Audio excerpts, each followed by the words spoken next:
las mayores preocupaciones en esta campaña presidencial fue si se iba a respetar o no la libertad de expresión. Ambos candidatos tenían serios cuestionamientos al respecto. La señora Keiko Fujimori heredaba un gobierno donde la libertad de expresión había sido absolutamente maniatada, por decirlo de alguna forma, y el señor Ollanta tenía en su plan de gobierno una serie de medidas que eran absolutamente preocupantes. ¿Qué han pasado en estos primeros días de gobierno? No podemos decir que se ha atentado contra la libertad de expresión, sería un absoluto exceso, pero ha habido algunos indicios que asustan. Por ejemplo, el premier Lerner ha tenido que salir a decir el día de hoy que no se ha prohibido a sus ministros declarar a la prensa, y luego de las declaraciones del presidente del Congreso, el señor Daniel Abu Gataz, parece que los ánimos se han calmado porque él tenía una actitud demasiado confrontacional con los periodistas. Vamos a conversar con Gustavo Romero, él es director de la Asociación Iberoamericana de Derecho a la Información y de la Comunicación. Nos va a contar un poco cómo percibe el tema acá y cómo está en la región. ¿Cómo estás, Gustavo? Bienvenido. Muchísimas gracias por estar acá. Bueno, el contexto en la región no es auspicioso en estos últimos meses, años. Lo que ha pasado en Ecuador es bastante preocupante y siempre existe como para los periodistas el riesgo cuando se inaugura un gobierno que no les dé las garantías necesarias para hacer su trabajo. Demasiado pronto para evaluar a Ollanta, pero ¿podríamos hacer una suerte como de análisis de lo que ven ustedes en la región? Sí. Es cierto lo que tú dices de que es muy rápido hacer una evaluación del gobierno. Inclusive en algún momento se me hizo una entrevista acá en esta misma casa respecto a las declaraciones que había dado Ollanta en Caracas. Yo sostenía en aquella oportunidad, que hace aproximadamente unas 3 semanas o 4, que yo veía más bien un discurso local. Ahora lo que sí yo podría decir es que me preocupa no propiamente las declaraciones del presidente, sino por ejemplo, la del presidente del Congreso. Bien desconcertantes, ¿no? Absolutamente, y además inapropiadas. Ha mostrado una cara y dice que él expresa su desplante o su desprecio a la prensa misma. A mí me preocupó, en realidad, leer el otro día la entrevista, el día domingo, en un diario local, una entrevista que me pareció absolutamente inapropiada y menos empezando un gobierno, ¿no? Destemplada, ¿no? Porque había, vamos a decirlo, una suerte de culpar a la prensa de la mala imagen del Congreso y decir, yo no les voy a permitir que nos sigan valorando la imagen. Y yo pensaba, ¿y eso en qué se va a traducir? ¿No? Y pareciera ser que él no leyese las propias estadísticas cuando solamente un 8% de la ciudadanía, no solamente de Perú, sino Latinoamérica, desde México hasta nuestra región, cree muy poco en los partidos políticos y por supuesto menos en el Congreso, ¿no? Tal vez a veces, y eso también se debe de ver a que hay mucha mala prensa, mucha prensa que a veces difama o que no hace su trabajo con seriedad, pero también por supuesto hay buen periodismo, pero a veces ni siquiera el ciudadano entiende muy bien por qué es importante que los periodistas hagamos nuestro trabajo. Yo he tenido varias discusiones esta semana que me decían, bueno, pero ustedes nadie los ha elegido. A ver, explícalo tú, Gustavo, porque no parece que me estoy defendiendo yo. No. Yo creo que hay que tomar las cosas como una torta, hay que agarrarlas por pedazos y por cucharadas. Me parece primero que la prensa, no me parece, es una teoría que cada día va avanzando, es parte del proceso democrático. Es decir, la democracia ya no se percibe solamente como procesos electivos, sino también como procesos deliberativos. Y la prensa cumple este factor importantísimo dentro de los procesos democráticos.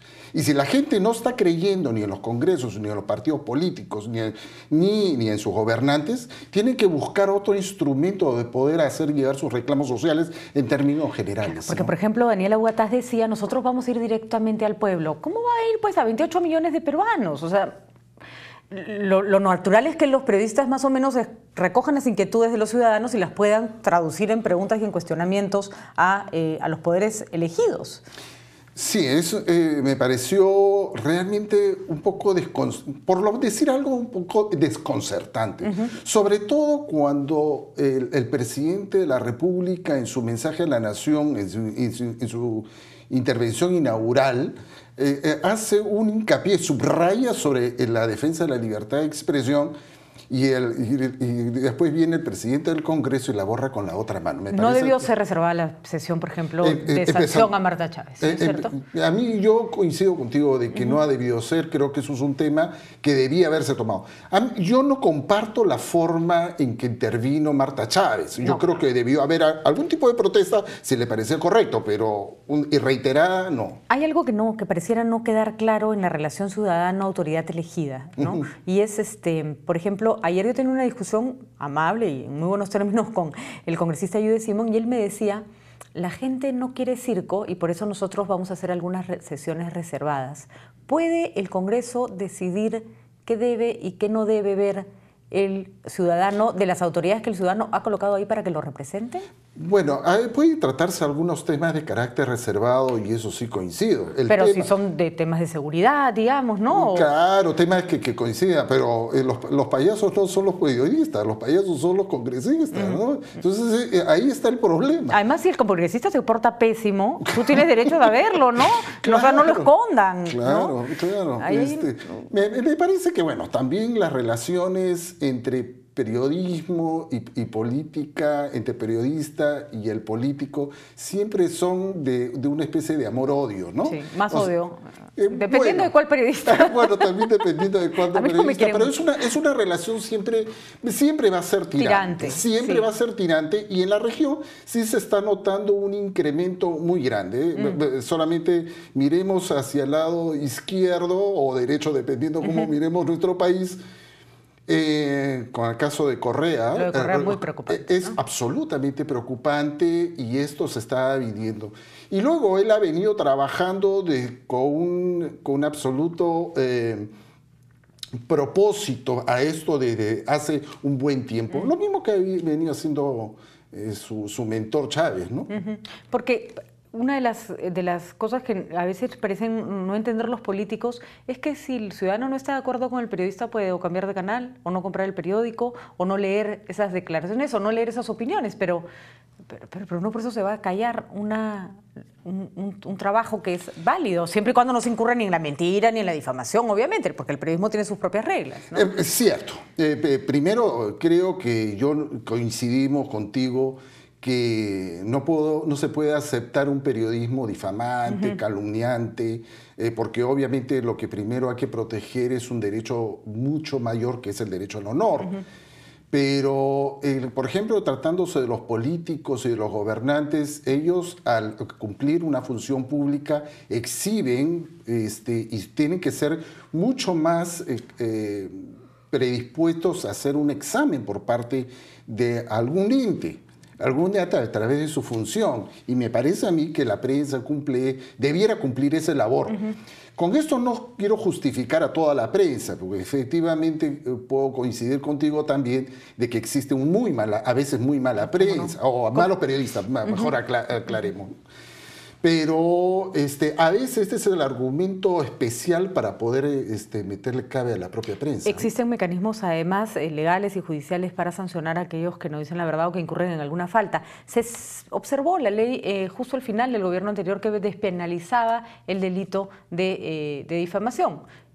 Los periodistas se van presos por decir mentiras con respecto a las personas y consideran algunos congresistas, porque el Congreso lo consideró por lo pronto, que es un pleito que se ha peleado mucho, que en realidad los periodistas deberían pagar multas muy altas, deberían tener otro tipo de sanciones, pero no ir presos por ese tipo de faltas. ¿Cuál es la opinión de ustedes, de la asociación? Bueno, en realidad la tendencia en el mundo es a despenalizarla, ¿no?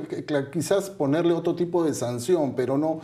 Porque claro, el periodista se correría todos los riesgos posibles si es que no comparte junto con la opinión del gobernante. Entonces, en realidad, creo que hay que tomar en consideración bastante. También he leído las observaciones que hizo el gobierno de Alan García con respecto a esto y privilegió el derecho al honor. Me parece que ahí hay que todavía seguir discutiendo sobre el tema. Sobre todo si es que la sanción económica no va a ser lo suficientemente fuerte, tal vez habría ahí un punto a favor de esa posición, porque si las multas son como se ponen en muchos casos en Poder Judicial, pues que tienes que pagar 2.000 soles por insultar a alguien, la verdad que nos vamos a llenar de insultadores. No, pero también podríamos tener el otro extremo en el caso de Ecuador. De Ecuador. Claro, que les ha puesto una multa que no pueden seguir funcionando. Claro, no, ahí ha sido porque... Patricia, creo que no es un tema solamente de legislación, es con respecto al tema, con tema del ejercicio de la libertad de expresión, sino también las garantías que el Estado está obligado a proporcionar para un buen ejercicio de los derechos humanos básicos, ¿no? Y dime, Gustavo, en una época con internet, con redes sociales, con gente informándose al margen de los grandes medios y de las grandes corporaciones de comunicaciones, vemos lo que ha pasado en Inglaterra y es absolutamente increíble. Ya van 4 muertos, son días de turbas que cada vez se vuelven más incontrolables y, por ejemplo, el Estado ha pedido tener acceso a las informaciones privadas de las personas que se han estado mandando mensajes para este tipo de manifestaciones, violando casi todos los principios de privacidad. ¿Qué le espera al mundo en términos de libertad de expresión, de seguridades de comunicación en un contexto como ese? Yo creo que la apertura de las nuevas redes sociales de comunicación, las nuevas redes sociales, en realidad nos abren un espacio que tenemos que seguir discutiendo, abriendo y estudiándolo. Y defendiendo en el sentido de que no se debe meter mano para que sigan siendo de uso libre, digamos. Bueno, ¿qué es lo que podría estar sucediendo? En realidad lo que se puede generar es la violación de derechos superiores que deberían ser protegidos. Y no solamente en el caso, y ya sucedió también en el caso de México. Yo estuve presente en una de las oportunidades en que se generó una bola y que nadie debía salir. Esto sucedió en Cuernavaca el año pasado. Y simplemente se corrió la voz de que no deberían salir determinado día, determinada hora, porque iban a matar a las personas que salieran a la calle. Bueno, el asunto no fue nada más que una volada. Pero yo solamente me pregunto si eso es admisible tampoco. O sea, yo creo que también... ¿Cómo se regula? Qué difícil, ¿no? Es muy difícil, porque ¿cuál es el derecho que debería estar protegiendo? O sea, se supone que debería ser la paz o la seguridad. Claro, porque también se puede generar cualquier rumor que genere muchas muertes o que genere mucho desorden, ¿no? Sí. Difícil situación, sin embargo, estamos en una época difícil, ¿no? Yo veía, por ejemplo, el diario que ha tenido que cerrar, el diario de Murdoch en Inglaterra por chuponear a todo el mundo, y acá teníamos una comisión investigadora del Congreso que también pidió levantar la comunicación de los investigados, que eran todos periodistas, ¿no? Sí, bueno, esto también hay que decantarlo un poco, ¿no? Creo que todavía hay mucho pan por rebanar. Hablaba un poco, hay que ir viendo la torta y comiéndola a pedazos, ¿no? Yo no creo que podamos resolver todo de un inicio, pero creo que sí tenemos que estar muy vigilantes de lo que pueda pasar. ¿Y crees que el presidente Ollanta debería dar señales más claras de que va a tener una relación más afable con la prensa de lo que en estos 10 días se ha visto, que es poco pero contundente?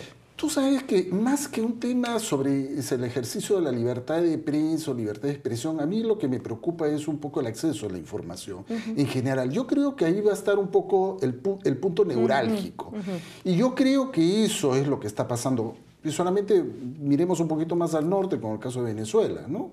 ¿Cuánto acceso a la información pueden tener las personas, inclusive los periodistas, para saber cómo está manejando la cosa pública? Así es, y ahí se necesitan portales con una claridad absoluta del dinero que se gasta, sesiones del Congreso que no sean reservadas, ¿no? Exactamente, y no solamente que sea un tema de portales, sino también de las garantías para que se pueda acceder a toda la información que obra en los archivos. Y un memo diciéndoles a los ministros que no declaren a la prensa era más o menos, iba en sentido absolutamente contrario. Sí, absolutamente. Bueno, hay que decir, el Premier ha aclarado ese punto y eso quiere decir que los ministros están ahí para contestar todas las preguntas de la prensa, así que pregunten, colegas, pregunten. Esa es la idea. Bueno, Gustavo, muchísimas gracias por estar con nosotros. Muchas gracias. Y vamos a esperar a que nos dejen trabajar con calma y que las relaciones entre el periodismo y el poder no tienen por qué ser amicales, pero tampoco tienen por qué ser una constante guerra, ¿no? Nadie se tiene por qué sentir perseguido por una pregunta, así que esperemos que eso no ocurra en este gobierno. Estuvimos con Gustavo Romero, director de la Asociación Iberoamericana de Derecho a la Información y de la Comunicación. Regresamos después la pausa con la directora de teatro Marisol Palacios, que nos cuenta lo último sobre su obra de teatro.